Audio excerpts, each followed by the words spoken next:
তোমার গায়ে রিয়াল মাদ্রিদের জার্সি কেন? তোমার গায়ে কেন বার্সেলোনার জার্সি থাকবে?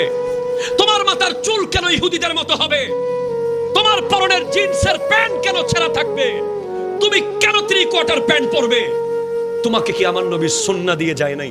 তুমি আমার নবীকে কি জবাব দিবে?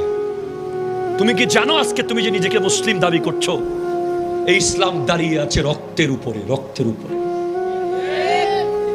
কোটি কোটি লিটার রক্ত ঢেলে তোমাকে মুসলমান বলার সুযোগ করে দেওয়া হয়েছে। তুমি একটু কি ভেবে দেখেছো? হযরত আলী আসগর গলার মধ্যে তীর খেয়ে পানি যখন না খেয়ে চলে গেছে, সেই ইসলাম আজকে তোমার এখানে। হযরত আলী আকবর 70 টুকরা হয়েছে।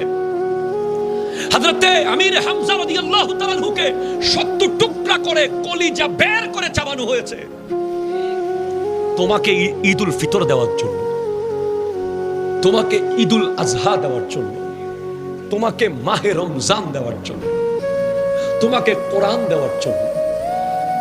তুমি কোন ইসলামের অনুসারী হয়ে আজ ইহুদি খ্রিস্টানদের culture, dress up, cutting, shirting, তাদের সংস্কৃতি, তাদের তাহজিব, তাদের সব নিয়ে তুমি ঘুরে বেড়াচ্ছ?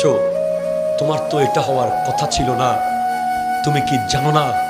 তোমাকে কি বলা হয় নাই? আমার নবী কি বলেন নাই? ইগতানিম খামসান কাবলা খামসিন, 5টা বিষয় আসার আগে অন্য 5টা বিষয়কে তুমি মূল্যায়ন করো। এক, শাবাবাকা কাবলা হারামিক, তোমার যৌবনকে মূল্যায়ন করো বৃদ্ধ হয়ে যাওয়ার আগে। ওয়াসিহহাতাকা কাবলা সাকামিক, তোমার সুস্থ শরীরকে মূল্যায়ন করো অসুস্থ হয়ে যাওয়ার আগে। ওয়া ফারাগাকা কাবলা শুগলিক, তোমার বেকার সময়কে তুমি মূল্যায়ন করো ব্যস্ত হয়ে যাওয়ার আগে।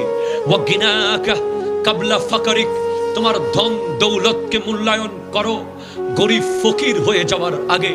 তোমাকে কি বলা হয়নি ওয়া হায়াতাকা কাবলা মাউতিক, ওয়া হায়াতাকা কাবলা মাউতিক, মৃত্যু আসার আগে তুমি তোমার হায়াতকে মূল্যায়ন করো।